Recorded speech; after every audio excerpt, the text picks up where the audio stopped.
Hello, praise the Lord, good evening. कैसे हैं आप लोग? मैं आज प्रभु यीशु मसीह नासरी के नाम से आप सभी का मैं स्वागत करता हूं और धन्यवाद करता हूं परमेश्वर का कि परमेश्वर ने हमें ये फिर से एक अवसर दिया कि हम परमेश्वर के वचन से हम कुछ सीख पाए। हालेलुया। आज हम सीखने वाले हैं ना सुनने वाली, है ना, परमेश्वर के वचन को ना सुनने वाली दुष्ट आत्मा के बारे में, विश्वास ना करने वाली दुष्ट आत्मा के बारे में। मैं आपको अच्छे तरह से बताना चाहता हूँ कि अगर कोई व्यक्ति अगर आपको रोकता है कि भाई तू चर्च मत जा, तू आराधना में मत जा, तो कहीं ना कहीं दुष्ट आत्मा उसके अंदर जो है वो उसको रोक रही है कि आप चर्च मत जाओ, आप आराधनालय में मत जाओ। मैं बाइबल के वचन से ये बताना चाहता हूँ। आइए हम निकालेंगे प्रेरितों की किताब 13 अध्याय 4 से हम पढ़ेंगे। अतः वे पवित्र आत्मा के भेजे हुए सुलिकिया को गए और वहां से जहाज पर चढ़कर साइप्रस को चले और सलमीस में पहुंचकर परमेश्वर का वचन यहूदियों के आराधनालयों में सुनाया। यूहन्ना उनके सेवक था। वे उस सारे टापू में होते हुए पाफुस तक पहुंचे। वहां उन्हें बार यीशु नामक एक यहूदी टोना और झूठा भविष्यवक्ता मिला। वह हाकिम सर्गियुस पौलुस के साथ था, जो बुद्धिमान पुरुष था। उसने बरनबास और शाऊल को अपने पास बुलाकर परमेश्वर का वचन सुनना चाहा। हालेलुया। यहाँ पे पौलुस की पहली सुसमाचार यात्रा प्रारंभ हो गई थी। ये घटना तब की है जब पौलुस अपनी पहली सुसमाचार यात्रा में निकला हुआ है और वहाँ पे उसे एक बार यीशु नामक टोने, जो कि झूठा भविष्यवक्ता था, झूठी भविष्यवाणी करता था, उससे उसका सामना हुआ। लेकिन वहाँ पे एक व्यक्ति था जो हकीम था। वो चाहता था कि वो पौलुस और बरनबास की बात को वो सुने। वो चाहता था कि पौलुस जो बता रहा है, जो सुसमाचार बता रहा है, वो सुने। आगे हम वचन पढ़ेंगे 8वें से। परंतु इलीमास टोने ने, क्योंकि यही नाम उसके नाम का अर्थ है, उनका विरोध करके हाकिम को विश्वास करने से रोकना चाहा। तब शाऊल ने, जिसका नाम पौलुस भी है, पवित्र आत्मा से परिपूर्ण हो उसकी ओर टकटकी लगा कर देखा और कहा, हे सारे कपट और सब चतुराई से भरे हुए शैतान की संतान, सकल धर्म के बैरी, क्या तू प्रभु के सीधे मार्गों को टेढ़ा करना ना छोड़ेगा? आगे लिखा, अब देख प्रभु का हाथ तुझ पर लगा है और तू कुछ समय तक अंधा रहेगा और सूर्य को ना दिखेगा। तब तुरंत धुंधलापन और अंधेरा उस पर छा गया और वह इधर उधर टटोलने लगा ताकि कोई उसका हाथ पकड़ ले चले। तब हाकिम ने जो हुआ था उसे देखकर और प्रभु के उपदेश से चकित होकर विश्वास किया।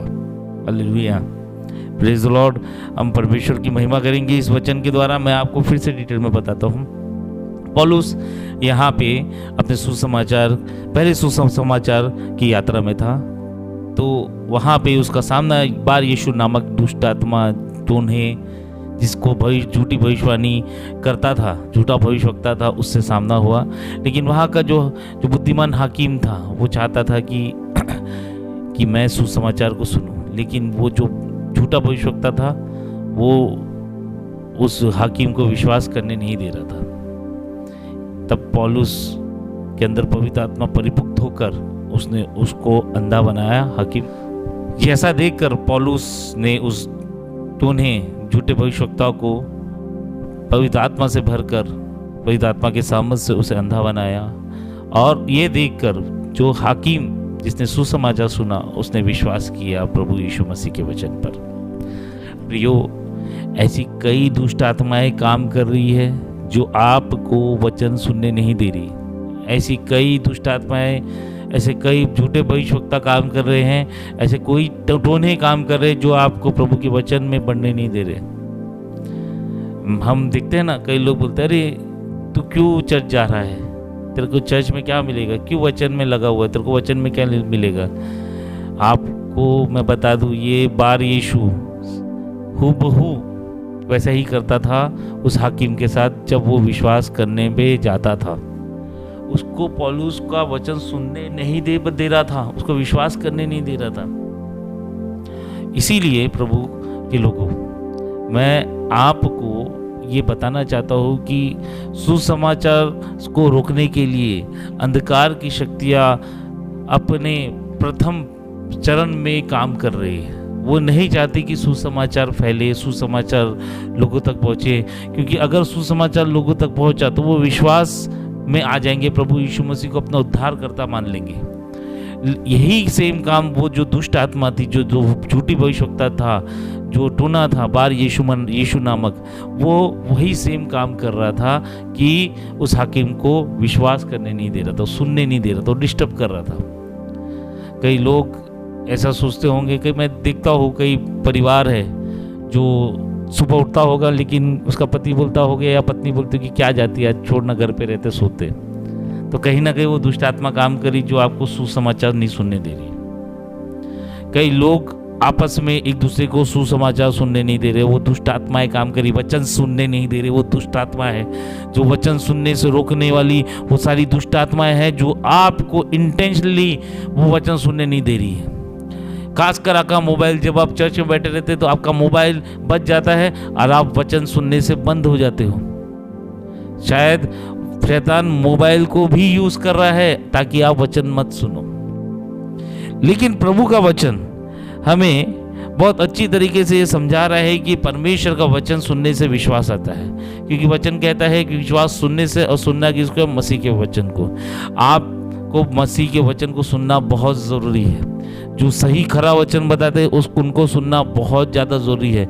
ये आपके विश्वास को बिल्डअप करता है, और जब आपके विश्वास बिल्ड होता है तो परमेश्वर यीशु मसीह आपके जीवन में रहकर बड़े बड़े चिन्ह चमत्कारों के कार्य को करना चालू कर देता है। हालेलुया। कई लोग ऐसा बोलते हैं कि क्या वचन सुनेगा, बोर मारता। कभी ये है, मैं बता दूं, उनके अंदर कोई ना कोई टोने या झूठे भविष्यवक्ता या कोई दुष्ट आत्मा काम कर रही है, इसीलिए वो दूसरों को एंकरेज करे कि वचन मत सुनो। हालेलुया।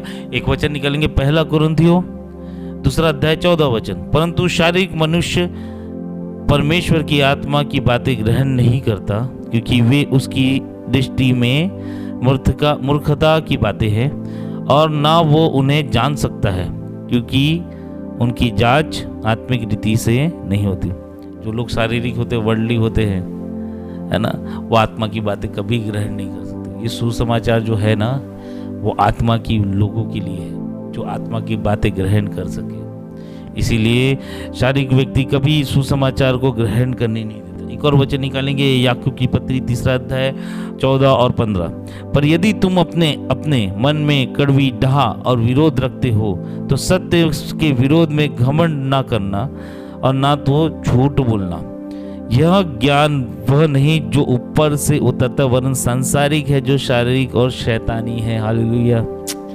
कितना सटीक परमेश्वर का वचन है। अगर आप सत्य के वचन को विरोध कर रहे हो और इसके विरुद्ध आप विरोध करने के बाद आप घमंड कर रहे हो, तो ये ऊपर से नहीं आ रहा है, ये शारीरिक है, संसारिक है, इवन लिखा है शैतानी है।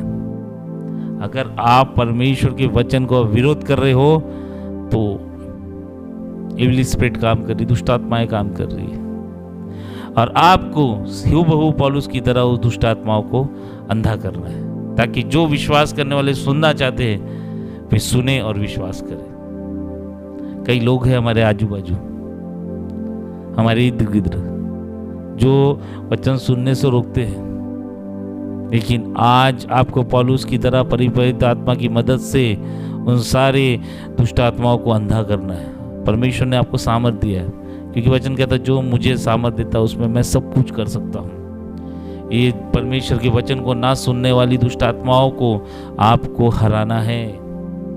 प्रियो, कितना सुंदर परमेश्वर का वचन आज हमने सीखा।